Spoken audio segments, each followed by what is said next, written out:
तो चीन की महत्वाकांक्षी परियोजना बेल्ट एंड रोड इनिशिएटिव को एक के बाद एक झटके लग रहे हैं। दरअसल हर अंतर्राष्ट्रीय मंच पर भारत के साथ खड़े दिख रहे इटली ने चीन से हाथ छुड़ा लिया है। इटली ने खुद को चीन की BRI यानी बेल्ट एंड रोड इनिशिएटिव से अलग कर लिया है, जिसकी आधिकारिक तौर पर चीन की सरकार को जानकारी भी पहुंचा दी गई। इटली ने ऑफिशियली ये अनाउंस किया है और चाइना को कंफर्म कर दिया है कि BRI से वो अलग हो गए हैं। BRI उन्होंने छोड़ दिया है और इस सिलसिले में उनका कहना यह है इटली की तरफ से कि उनको इसका कोई फायदा नहीं है, कोई बेनिफिट नहीं है, बल्कि वो ये समझते हैं कि उनको इसका नुकसान ही हुआ है।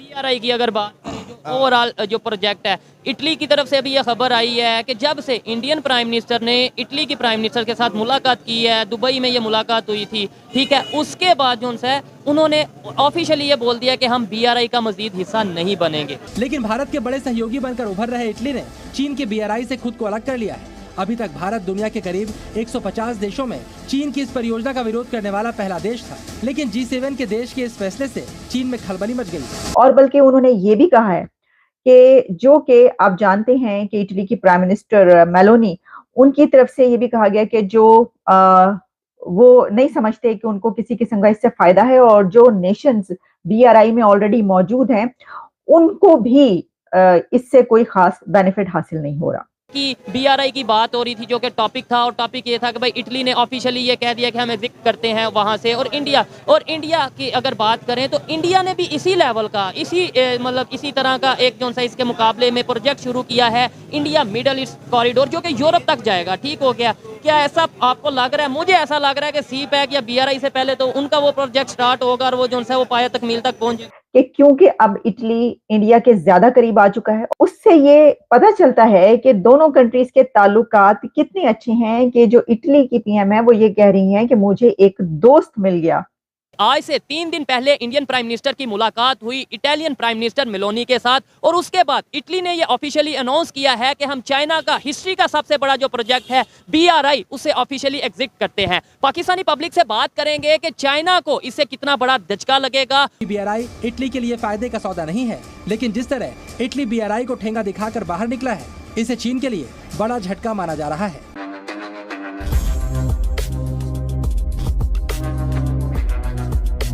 कि ये मूव उस वक्त सामने आई है कि जब हमने अभी देखा कि इंडिया के प्राइम मिनिस्टर नरेंद्र मोदी और इटली की प्राइम मिनिस्टर मेलोनी के बीच एक सेल्फी का जो एक वाकया हुआ, और वो दूर दूर तक हमने उसकी बाज़गश्त सुनी कि हर तरफ ये चर्चा था कि जनाब वो जो सेल्फी उतारी गई है और मेलोनी ने जो उसको सोशल मीडिया पर फिर उसके बाद पोस्ट किया, तो उससे ये पता चलता है कि दोनों कंट्रीज के ताल्लुकात कितने अच्छे हैं कि जो इटली की PM है वो ये कह रही हैं कि मुझे एक दोस्त मिल गया। और COP28 की कॉन्फ्रेंस में वो दोनों हर जगह पर, मोदी साहब और मेलोनी साहिबा, हर जगह पर वो एक साथ बैठे हुए, बातचीत करते हुए, हंसी मजाक करते हुए, खूब कहकही लगाते हुए नजर आए। तो इससे ऐसा लगता है कि कहीं ये जो BRI को छोड़ने का फैसला है, इसके पीछे ये भी एक फैक्टर हो सकता है कि क्योंकि अब इटली इंडिया के ज्यादा करीब आ चुका है और वो ये समझता है कि अगर BRI जो है वो चाइना का है और चाइना जो है वो इंडिया का राइवल है, और फिर उसको क्या जरूरत है इंडिया के एक ऐसे कंट्री के साथ शामिल होने की जिसके इंडिया के साथ जो है वो नहीं बनती। कि जब से इंडियन प्राइम मिनिस्टर ने इटली की प्राइम मिनिस्टर के साथ मुलाकात की है, दुबई में ये मुलाकात हुई थी, ठीक है, उसके बाद जो है उन्होंने ऑफिशियली ये बोल दिया कि हम BRI का मजीद हिस्सा नहीं बनेंगे। क्या एग्जिट कर दिया? क्या समझते हैं कि ये इंडिया और इटली का एक नया जॉइंट है जो कि चाइना के को जो है डिप्लोमेटिकली उनको एक जवाब दिया?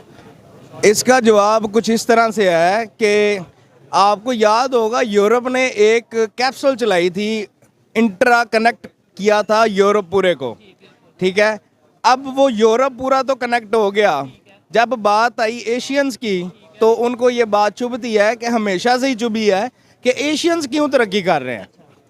अब अगर BRI बन जाता है, BRI एक बहुत बड़ा प्रोजेक्ट है, अगर BRI बन जाता है तो उसका अल्टीमेटली फ़ायदा जो है वो चाइना को है, ठीक है। ये तो एक अंडरस्टूड बात है, ठीक है।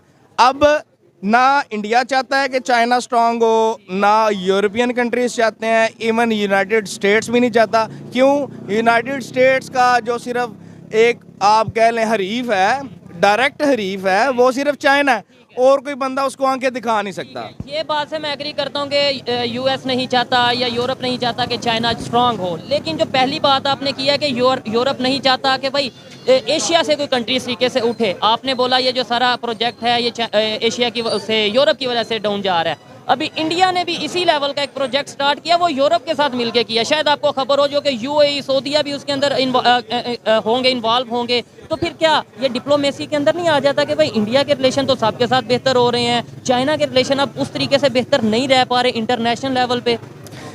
देखें, ये तो एक नेचुरल फिनोमेना है कि जब भी कोई बंदा स्ट्रांग, कोई मुल्क स्ट्रांग, कोई इकोनॉमी स्ट्रांग हो रही होती है, तो जो छोटे मोटे कीड़े मकोड़े होते हैं उनको अच्छा नहीं लगता।